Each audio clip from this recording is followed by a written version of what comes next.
네, 안녕하세요. 자, 이번 시간에도 화폐에 담긴 문화유산에 대해서 알아볼 조민한 교수입니다. 이번 시간은 주로 1,000원짜리를 통해서 우리나라 화폐에 담겨 있는 철학과 예술 쪽을 주로 초점을 맞춰서 살펴보고자 합니다. 자, 우리가 너무나 쉽게 접하고 있는 1,000원짜리입니다. 퇴계 선생이 그 초상화가 그려져 있고, 그 다음에 이제 그 건물이 있는데, 그 건물은 그 성균관에 있는 명륜당입니다.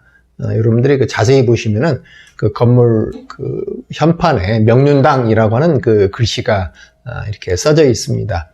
그리고 이제 그 왼편에 이제 그 매화가 그려져 있는데, 그 매화는 백매입니다. 퇴계 선생이 그 가장 사랑하셨던 그 대표적인 그 꽃은 매화인데, 그 매화는 우리가 일반적으로 볼 수 있는 매화는 흰색의 백매가 있고 분홍색의 그 홍매가 있습니다. 그런데 전통적으로 앞에서 한번 말씀드린 것 같은데 백매를 이 문인들은, 특히 선비들은 좋아했습니다. 그 중에서 가장 그런 백매를 좋아했던 분은 바로 퇴계 선생이었습니다. 그런데 이런 그 매화를 이런 1,000원짜리 도안에 집어넣은 것은 그 나름대로 퇴계 선생이 어떤 삶을 사셨는가 라고 하는 것을 상징적으로 보여주는 도안이 되겠습니다. 이 백매에 대해서는 나중에 또 차후 자세히 말씀드리도록 하겠습니다. 우리 이런 질문을 한번 던져보고 1,000원짜리에 관한 그 다양한 어떤 측면들을 살펴보기로 합시다. 즉, 이 퇴계 이황 선생이 오늘날 퇴계 이황 선생으로 이렇게 존경받을 수 있었던 이유가 과연 무엇인가? 퇴계 선생 하면 여러분이 너무 잘 알다시피 오늘 한국을 대표하는 그 유학자이면서 또 당시 조선조 사화에서 또 목숨을 부지할 수 있었고, 그리고 이제 이 도산서당에 이렇게 이제 계시면서 또 많은 독서를 또 할 수 있었고, 그리고 또 저서를 낼 수 있었고, 그리고 또 장수를 할 수 있었던 71세 정도를 사신 걸로 그렇게 기록이 되어 있습니다. 또 1,000원짜리 보면은 퇴계 선생이 몇 년도에서 몇 년도 나셨는가가 또 이렇게 기록이 되어 있습니다. 자, 그런데 이런 식으로 오늘날 우리가 퇴계를 높이는 그런 가장 여러 가지 것들이 있는데, 그런 것들 가장 상징적으로 이렇게 말할 수 있는 그런 단어 하나를 고른다면 과연 무엇을 고를 수가 있을까요? 이런 질문을 던지면서 계속 이야기를 하기로 하겠습니다. 자, 앞서 잠깐 말씀드린 대로 1,000원짜리 지폐를 보시면은 그 이황 선생 초상화에 이제 1501년부터 1570년 사셨다는 그런 생줄년이 기록이 돼 있습니다. 자, 그런데 퇴계 선생은 초상화가 없는 걸로 알려져 있습니다. 그렇다면은 이런 우리가 지금 보는 1,000원짜리 초상화는 이제 어떻게 무엇을 근거로 해서 그려졌는가라는 이제 의문을 던질 수가 있습니다.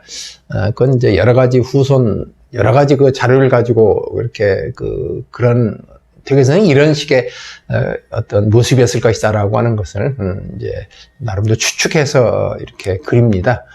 그런데 현재 그려진 퇴계 선생의 초상화는 오늘날 후손들의 얼굴과 비교해 봤을 때 그렇게 크게 다르지가 않습니다. 그걸 제가 조금 이따 실증적으로 이렇게 보여드리도록 하겠습니다. 그 다음에 뒷면에는 이제 개상정거도라고 하는 그 겸재정선의 그림이 그려져 있습니다. 그런데 이제 이 개상정거도라는 그 그림에 그려진 이 정경이 이게 도산서당을 그린 것이냐 아니면은 개상서당이냐라고 하는 것을 가지고 이제 좀 논란거리가 벌어진 적이 있습니다. 겸재정선의 이 글을 보면은 이제 이게 이제 송시현의 글을 보면은 바로 이게 도산서당이 아니라 개상서당에 계실 때의 그런 모습을 그린 그림으로 우리가 그렇게 짐작할 수 있는 글이 있습니다. 그런 점에서 도산서당이 아니라 개상서당에 그린 정경을 그린 그림이다 라고 이렇게 말씀드릴 수가 있는데, 자, 그런데 이제 이게 도산서당이나 개상서당이라고 하는 논란이 이렇게 불러일으켜진 것은, 이 1000원짜리에 그려진 이 정경이 오늘날 도산서당의 주위에 있는 정경과 유사하게 그려져 있기 때문에 그렇습니다. 그래서 그걸 잠깐 확인해 보면은, 그 전에, 아까 퇴계 선생이 오늘날 그 초상화가 없는데도 어떻게 이 퇴계 선생이 그런 어떤 초상화가 무엇을 근거로 그려졌는가라고 할 때 우리가 어떤 유사성을 찾을 수 있는 게 바로 17대 종손 이치혁이라고 하는 분이 있습니다. 성균관대학교에서 이렇게 또 퇴계 선생 가지고 박사학위를 딴 얼굴이 좀 비슷한 그런 어떤 그 느낌이 드는. 근데 한때 인터넷에서 요것도 이런 그림도 한번 나온 적이 있었습니다. 퇴계 선생이 지금 보시는 그 유명한 탤런트와 비슷하게 생겼다라고 해서 한때 인터넷상에 떠돈 경우도 있었습니다.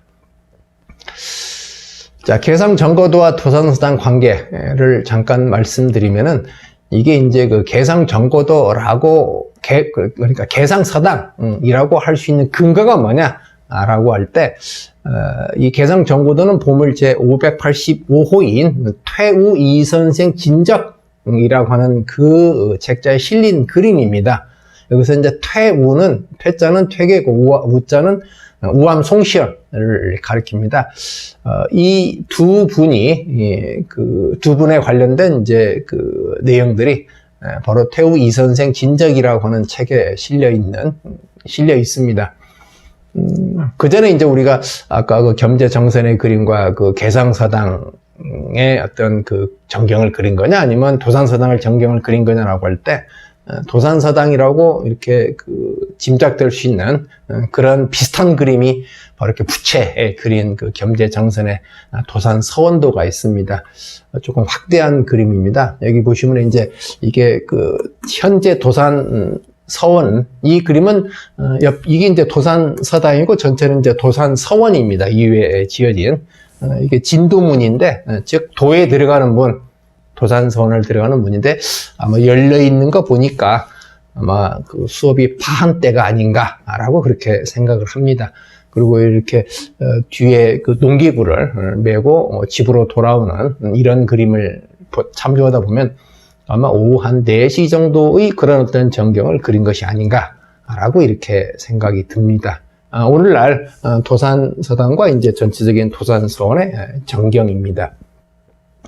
자, 앞서 말씀드린 이제 겸재가 71세 때 1746년에 이제 퇴우 이선생 진적 첩이라고 하는 이걸 보고 그렸는데 이제 이것을 이제 나중에 우암 송시열이 보고 쓴 글이 있습니다. 자, 그런데 이제 이런 퇴우 이선생 진적 또 속에는 그림이 4개가 들어 있습니다. 여기 보시는 대로 이제 개상정거 도라고 하는 그림, 이게 바로 이제 오늘날 1000원짜리에 있는 그림고, 그 다음에 이제 무봉산중, 풍계유택, 인곡정사라고 하는 4개의 그림이 이렇게 그려져 있습니다. 근데 이게 그 경매에 나온 적이 있었습니다. 여러분들은 이 유물을 얼마 정도에 사실 건지 한번 짐작을 해보세요. 시간을 절약하기 위해서 제가 먼저 시작하는 가격을 말씀드리겠습니다. 10억. 10억이라 하시니까 놀라시는 분이 아마 있을 것 같은데, 제가 알기로는 이게 삼성 리움 미술관에서 약 30여 원 정도의 그런 어떤 가격을 주고 이제 산 걸로 그렇게 기록이 돼 있습니다. 그러면 다음 시간은 이런 그 퇴우 이선생 진적과 관련된 보다 자세한 이야기를 또 말씀드리도록 하겠습니다. 네, 감사합니다.